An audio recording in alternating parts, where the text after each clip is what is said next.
Mon défi totalement fou pour la Coupe du Monde 2026 continue. Je me rends directement dans les pays qualifiés pour voir les matchs avec les fans. Toutes ces vidéos sortiront en version longue sur ma chaîne, alors n'hésite pas et abonne-toi. Après la première étape de mon voyage qui était la Bosnie, j'ai décidé de me rendre en Norvège pour voir le 16e de finale contre la Côte d'Ivoire. Et première chose à savoir, c'est que l'été en Norvège, le soleil ne se couche pas. Là par exemple, il est 23h et vous pouvez voir que je suis complètement déstabilisé. En Norvège, il y a des 7-Eleven comme en Asie et j'ai pu faire des dégustations complètement kawaii que je mettrai en ligne bientôt. Pendant que je mangeais en terrasse au soleil, il y a ce petit moineau qui m'accompagnait un petit peu tous les jours et sa grand-mère la mouette qui surveillait aussi mon moindre faux pas. Là, c'est le moment où je me suis pris un vent quand j'ai fait coucou à un ferry. Mais Dieu merci, Shakira était en concert.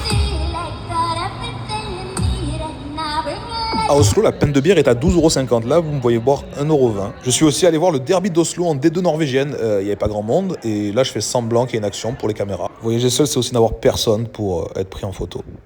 Et le jour du match, grosse désillusion. L'engouement était tellement fort que la queue dans les fan zones s'est faite à partir de 11h.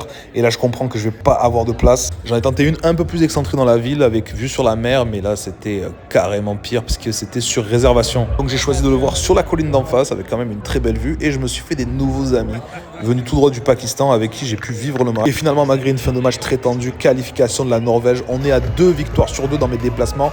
Je porte bonheur. À ton avis, quelle sera ma prochaine destination ?